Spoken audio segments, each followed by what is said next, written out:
Kenapa PH membentuk kerajaan perpaduan dengan BN, GPS, GRS dan warisan? Kegagalan PN mengulangi episod curi ahli parlimen untuk membentuk kerajaan menyebabkan mereka naik marah. Macam-macam yang dipanggil. Ada yang panggil kerajaan zina, kerajaan luar tabi'i, dan perkara-perkara ini akan berterusan dalam beberapa minggu yang akan datang. Saya tidak bersuara sebelum ini kerana saya merupakan salah seorang perunding utama yang memikul tanggungjawab menyelaraskan penubuhan kerajaan perpaduan. Orang ramai, pihak media dan macam-macam pihak akan cuba untuk mendapat maklumat dari saya. Jika kita perunding, kerahsiaan rundingan adalah sangat penting supaya tidak merumitkan keadaan. Sekarang saya boleh terangkan rentetan peristiwa sehingga tertubuhnya kerajaan perpaduan. Keputusan PRU15 adalah unik. Seperti yang saya jangkakan, tidak ada gabungan yang akan dapat majoriti untuk membentuk kerajaan sendiri, tetapi PH akan menjadi blok yang terbesar. Lebih unik lagi, keputusan ini telah menyebabkan bahawa PN atau PH pun tidak boleh membentuk kerajaan sendiri tanpa penyertaan BN. Mana-mana gabungan memerlukan penyertaan BN untuk membentuk kerajaan. Kalaupun BN berjaya mengumpulkan sokongan daripada semua parti-parti lain selain daripada PH atau BN, PN tidak boleh membentuk kerajaan.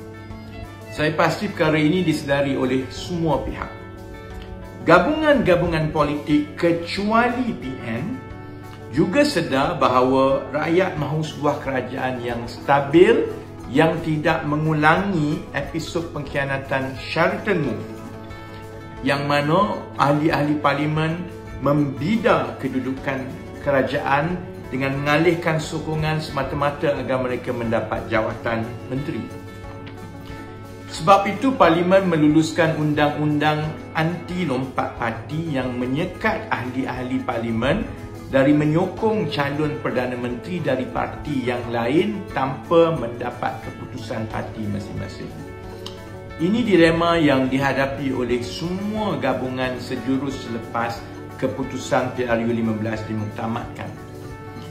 PN yang mula-mula mengaku mereka ada majoriti dan mendabik dada akan membentuk kerajaan.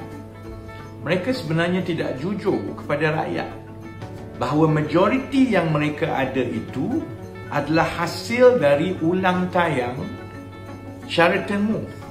Mereka mengaku konon ada 10 orang ahli parlimen BN yang memberi sokongan kepada Tan Sri Muhyiddin Yassin, sedangkan tindakan 10 ahli parlimen BN itu tidak mendapat restu dan juga persetujuan daripada BN.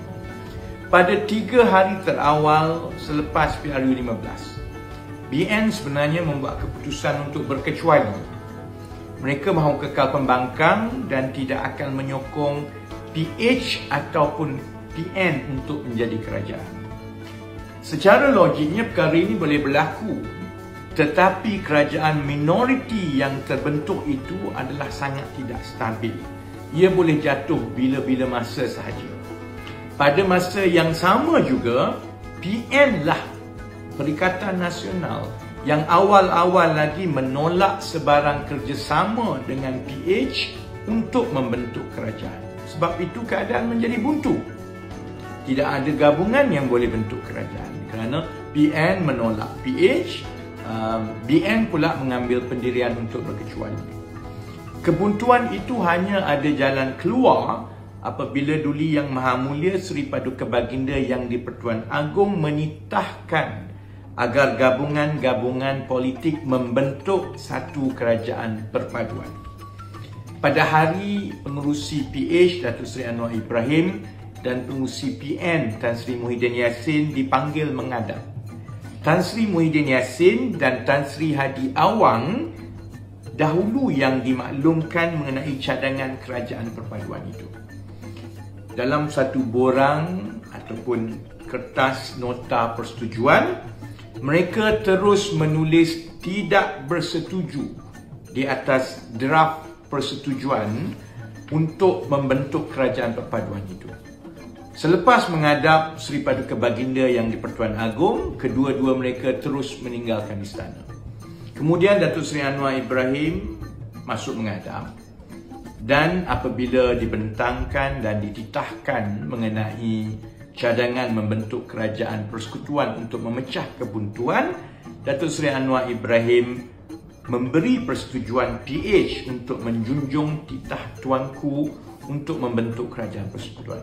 Esok harinya pula, Pengerusi Barisan Nasional Datuk Seri Zahid Hamidi masuk menghadap dan juga turut akur dengan titah tuanku supaya BN tidak berkecuali dan turut sama membentuk kerajaan persekutuan. Mereka yang marah dengan pembentukan kerajaan kerana mahukan kerajaan yang didominasi oleh wakil-wakil rakyat dan menteri-menteri Melayu secara begitu besar, idea yang dibawa oleh Perikatan Nasional ini sepatutnya mereka yang sedang marah sekarang ini, yang sebut macam-macam, sepatutnya mereka bawa bersabar dan sepatutnya bertanya balik kepada Muhyiddin dan Hadi. Pertama, bukankah tindakan menolak titah tuanku untuk membentuk kerajaan perpaduan itu bertentangan dengan kempen PN konon mereka mahu menjaga Melayu dan institusi Melayu? Soalan kedua mereka perlu tanya, kenapa mahu membentuk kerajaan dengan mencuri ahli-ahli parlimen parti lain, sedangkan rakyat telah bagi isyarat yang jelas yang menolak pengkhianatan politik seperti yang berlaku semasa Sheraton Move. Hampir semua yang terlibat dalam Sheraton Move kalah dalam PRU15. Soalan ketiga, apa guna mereka mengundi dan meluluskan undang-undang anti lompat parti, dan bila selepas sahaja PRU15, undang-undang itu dibuang ke tepi semata-mata kerana nafsu untuk ingin menjadi kerajaan. Kalau yang 10 orang ahli parlimen dari BN itu tarik balik sokongan, tak takut ke Muhyiddin yang dia mungkin akan jadi Perdana Menteri yang lebih pendek daripada tempoh 18 bulan sebelum ini? Ingat ke 18 bulan tu dah cukup pendek dah. Takkan dia tidak sedar kalau dia teruskan lagi permainan Sheraton Move untuk membentuk kerajaan, silap-silap hari dia mungkin hanya jadi Perdana Menteri selama beberapa bulan sahaja.